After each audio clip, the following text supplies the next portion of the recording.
კიდევ ერთხელ მოგესალმებით, კომერსანტის დილა აგრძელებს თქვენთვის მუშაობას და მოკლედ ოთხშაბათის ტრადიციული რუბრიკა არის ახლა ჩვენ ეთერში, როგორ ვიზრუნოთ სამეზობლოზე სიტიკომთან ერთად და დღესაც ძალიან საინტერესო თემაზე უნდა ვისაუბროთ. კორპუსის მენეჯერების კონფერენცია გაიმართა საქართველოში, როგორ ვიზრუნოთ სამეზობლოებზე ეფექტურად, აი ამ თემატიკის იყო და სწორედ ეს თემა უნდა გავშალოთ, რეალურად რას მოიცავდა აღნიშნული კონფერენცია. ჩვენი უკვე ტრადიციული სპიკერები შემოგვიერთდნენ, ნათია ორახელაშვილი, სიტიკომის აკაუნტ მენეჯერი და ასევე ნინი მწარიაშვილი, სიტიკომის მარკეტინგის დეპარტამენტის ხელმძღვანელი. პირველ რიგში მოგესალმებით კიდევ ერთხელ. მადლობა მოსვლისთვის, თან ესეთ წვიმიან ამინჩი მოკლედ და შეგვიძლია დავიწყოთ საუბარი. ნათია, მოდი, როგორც ვიცით, დავიწყოთ ამ თემით, რომ 12 აპრილს ჩატარდა მოკლედ სიტიკომის პირველი კონფერენცია. აი, როგორ დაიბადა ზოგადად მისი ჩატარების იდეა და რა მიზანი ჰქონდა ამას თქო კონფერენციას? მოგესალმებით კიდევ ერთხელ. მოკლედ ზოგადად კორპუსის მენეჯერებისგან იყო ხოლმე მოთხოვნა, რომ უნდათ როგორც ერთმანეთის გაცნობა, ასევე სიტიკომის გუნდის, სიტიკომის მიზნების, საომალო გეგმებთან დაკავშირებით ზოგადად ჩვენი პროდუქტის კიდევ უფრო უკეთესად ინფორმაციისთვის და ასე ვთქვათ, ჩვენც დავგეგმეთ, დავაორგანიზეთ მათი მოთხოვნის საფუძველზე, ჩავატარეთ ეს ღონისძიება, რომელიც ძალიან ინფორმატიული იყო, ასე ვთქვათ, როგორც ჩვენი მხრიდან გაჟღერდა ძალიან ბევრი სიახლე მათთვის, ასევე ერთმანეთს გაუზიარეს გამოცდილებები თუ როგორ მართავენ კორპუსებს და საომალო როგორ შეიძლება რომ იყვნენ კარგი მენეჯერები პირობითად. ამასთან დაკავშირებით ეს დღე ძალიან ასე ვთქვათ ნაყოფიერი იყო, ძალიან ინფორმაციული და კიდევ ერთი დასამახსოვრებელი საღამო შეემატა სიტიკომის ისტორიას. კი ბატონო, ნათია, როგორც ვიცით, მრავალფეროვანი იყო ეს პროცესი კონფერენციის, როგორც წარიმართა, იყო პანელური დისკუსიები, მათ შორის იყო უშუალოდ პრეზენტაციები და ასე შემდეგ. საინტერესო პრინციპი, როგორ შეირჩა თემები და ფორმატი, რა პრინციპზე იყო ეს ყველაფერი? ზოგადად ჩვენთვის ცნობილია ხოლმე რა საკითხები არის მათთვის საინტერესო. ჩვენ ვუსმენთ ყოველდღიურად მათ ზარებს, მათ შეტყობინებებს, ვკითხულობთ თუ რა საკითხები არის მათთვის ყველაზე საინტერესო. შესაბამისად, ბლოკები იყო ამის მიხედვით დაყოფილი, იყო როგორც პანელური დისკუსიები, სადაც მოწვეული იყვნენ როგორც კორპუსის მენეჯერები, ასევე ჩვენი სერვის პროვაიდერები, კითხვა-პასუხის რეჟიმში მიმდინარეობდა ეს საკითხი, ჩვენი მხრიდან გავაცანით ჩვენი პროდუქტი კიდევ ერთხელ და კორპუსის მენეჯერებმა გაუზიარეს, როგორც გითხარით, ერთმანეთს ის გამოცდილება, რაც ზოგადად შეიძლება რომ კორპუსის მენეჯერს დასჭირდეს მართვისთვის კორპუსის. კორპუსის ზოგადად სერვის პროვაიდერების მხრიდან იყო ზოგადად წარმოდგენილი მათი სერვისები, რას თავაზობენ და როგორ შეიძლება რომ გამოიყენონ ეს სერვისი კორპუსებმა. კი ბატონო, და ასევე ვიცით ისიც რომ ამ კონფერენციის განმავლობაში არაერთი მათ შორის მეზობელიც დაჯილდოვდა, ხო, დაჯილდოების ცერემონიებიც იყო. აი, აქ რა პრინციპით დაჯილდოვდნენ ეს ადამიანები და გარდა ამისა პრიზები როგორ იყო? ხო, პრიზებით ამ ბოლოს თქვენ ანებივრებს. მათ შორის კონკურსიც იყო აქამდეც ვიცით და ახლა აღნიშნულ კონფერენციაზე დაჯილდოება მოხდა. რა პრინციპით და შემდგომში რა იყო პრიზები? პირველ რიგში ის 5,000 ლარი გათამაშდა, რომელიც გამოურინდა ჩვენ Facebook-ის საშუალებით და უკვე აისახება კორპუსის ბალანსზე, ამხანაგობის ბალანსზე, რომელსაც უკვე გამოიყენებენ მათი მიზნებისთვის.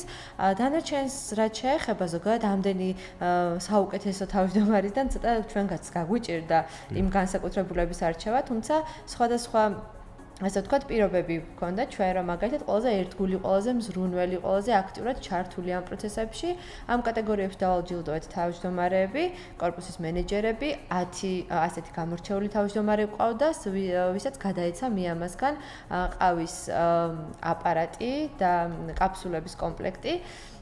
და ზოგადად მეამაც ძალიან ჩართული იყო ამ პროცესებში ჩვენი სპონსორი ერთ-ერთი და კიდევ ერთხელ მადლობა მათ ამ ნაწილში. აი კი ბატონო, მეამა და სპონსორობა ახსენეთ და მათ შორის პარტნიორ კომპანიებზე ისინი თქვენთან გადმოვიკითხეთ, როგორც ვიცი პარტნიორ კომპანიებიც იყვნენ აღნიშნულ ასე ვთქვათ კონფერენციაზე და რა სახით გამოხატეს კონფერენციის მიმართ ხარდაჭერი? ნუ ერთ-ერთი ფაქტობრივად ნათემ უკვე ახსენა, ესეც ხარდაჭერის ერთგვარი სახეა პრიზების ნაწილში, მაგრამ აი ზოგადად რა ასე ვთქვათ ფორმატით გამოხატეს მათ ხარდაჭერი? კი, ჩვენ ადრეს აღნიშნავდით, რომ ბოლო პერიოდში ბიზნესებიც, ასე ვთქვათ, ძალიან გააქტიურდნენ სამეზობლოსთან ჩართულობის კუთხით და ყველანაირად პირველ რიგში სიტიკომის მეშვეობით ცდილობენ, რომ შეიტანონ წვრილი აი ამ თავის პოტენციურად ლოიალურ მომხმარებლების განვითარებაში და ნუ ის მთავარი მესიჯი, რასაც ვაჟღერებდით, რომ საბოლოო ჯამში ყველა მეზობელი ვართ, ამ კომპანიებმაც გაიზიარეს, აი ჩვენი პროექტის ფარგლებში ფარგლებში, City-Com-ელების შეთავაზებები, რამოდენიმე კომპანია ყავს, დამეგობრებული უკვე, მაგალითად პროფი, იგივე მე ამას შემოგვემატა ახლა. ასევე ავერსი იყო ჩართული ჩვენს კონფერენციაში აქტიურად, ბოქსეტი და მსგავსი კომპანიები, რომლებიც პირველ რიგში ემსახურებიან ხალხს ყოველდღიურობაში და ზუსტად ეს ამ კომპანიებმაც დაგვიჭირეს მხარი, აი ჩვენ პირველად ესე პირისპირ როცა შევხვდით ჩვენს კორპუსის მენეჯერებს და თვითონ კონფერენციაზე პირველ რიგში თავის შეთავაზებებით იყვნენ წარმოდგენილები, როგორც ნათიამ აღნიშნა, მეამა იყო ესეთი მსხვილი სპონსორი ამ ღონისძიების და ესეთი დიდი და მნიშვნელოვანი საჩუქრები გააკეთეს ჩვენი მომხმარებლებისთვის და ასევე აქ ავერსიც იყო ჩვენ საჩუქრების კუთხით უშუალოდ კორპუსის მენეჯერებისთვის, აი სპიკერები, ვინც ყავდა წარმოდგენილი, ისინიც მათ მხრიდან დასაჩუქრდნენ. გარდა ამისა, როგორც ვიცით, პარტნიორი კომპანიების გარდა ასევე მოწვეული იყვნენ თქვენი პარტნიორი სერვის პროვაიდერებიც და ბუნებრივია ესეთი ასე ვთქვათ კონფერენციების ერთ-ერთი ხიბლი მათ შორის არის ურთიერთობის დამყარება ერთის უს სერვის პროვაიდერებსა და მეორეს მხრივ მეზობლებს შორის ძალიან ეფექტური კომუნიკაცია ეგრეთ წოდებულ networking-ს, რასაც უწოდებდნენ, აი ეს ნაწილიც მოიაზრებს ხოლმე. სწორედ ამაზეც მინდა კითხოთ, თქვენ ვიცი რომ მოწვეული იყვნენ მოკლედ სერვის პროვაიდერები, როგორ დაამყარეს მათ კომუნიკაცია მეზობლებთან, ქონდათ თუ არა საერთოდ კომუნიკაცია და როგორ მოხდა ეს ყველაფერი? კი, რადგან კონფერენცია პირველ რიგში კორპუსის მენეჯერების ინიციატივიდან გამომდინარე მოხდა, ჩვენ გვინდოდა რომ რაღაც ეს მონოლოგის პრეზენტირების ფარგლებში არ ყოფილიყო მხოლოდ და ყოფილიყო მაქსიმალურად ესეთი ცოცხალი კომუნიკაცია და პირველ რიგში ესეთი თემები გავაჟღერეთ, რომელიც პირველ რიგში მომხმარებლებს აინტერესებდათ და კერძოდ აი სერვის პროვაიდინგის ნაწილშია ხოლმე ყველაზე დიდი კითხვები და ინტერესი, ამიტომ პირდაპირ მოვიწვიეთ ჩვენი პარტნიორი კომპანიები, ვინც ჩვენ სერვის მარკეტზე არიან, ასე ვთქვათ, დალისტულები და აქ იყო როგორც დასუფთავების მიმართულებით კომპანიები წარმოდგენილი, მაგალითად ჩვენი მეგობარი კომპანია. ის კითხვები რაც აწუხებდათ, პასუხიც პირდაპირ. კი, პირდაპირ ეს მოხდა პანელური დისკუსიის ფარგლებში, განვიხილეთ ეს საკითხი, რაც სერვის პროვაიდერების, ასე ვთქვათ, აყვანას და მათთან თანამშრომლობას გულისხმობს და როგორ შეუძლიათ თვითონ თავმჯდომარეს თუ რაღაც კონკრეტული სერვისის ჩართვა უნდა თავის კორპუსში დაუკავშირდეს ამ კომპანიებს, რა სერვისები არის ზოგადად ხელმისაწვდომი და აი ამ საკითხის გარშემო ვიტრიალეთ მაგალითად დასუფთავების კომპანიები იყვნენ, ეტის კომპანია, კორპუსის მენეჯმენტის კომპანია, თუ მაგალითად კორპუს თავმჯდომარე არ ყავს კონკრეტული და მსჭირდება რომ ვიღაცა სხვამ დაუმენეჯმენტოს შიდა საკითხები და ასე შემდეგ. კი ბატონო, და ნუ ძალიან მნიშვნელოვანია სანდოობის თვალსაზრისითაც, ხო, რომ უკვე რაღაც კომუნიკაციის შედგენასთან ერთად რაღაც ნდობაც და რაღაც ვაკუუმი, რაც იყო ინფორმაციული, რაღაც კედელი ამ ორ ასე თუ ხარის შორის ეს ყველაფერი ასეთ პირდაპირ შეხვედრის დროს ასე ვთქვათ ინგრევა ხოლმე და საინტერესოა აი მენეჯერებთან ურთიერთობის ნაწილში, კორპუსის მენეჯერებთან ურთიერთობის ნაწილში რა გეგმები გაქვთ ასევე სამომავლოდ, როგორ აპირებთ რომ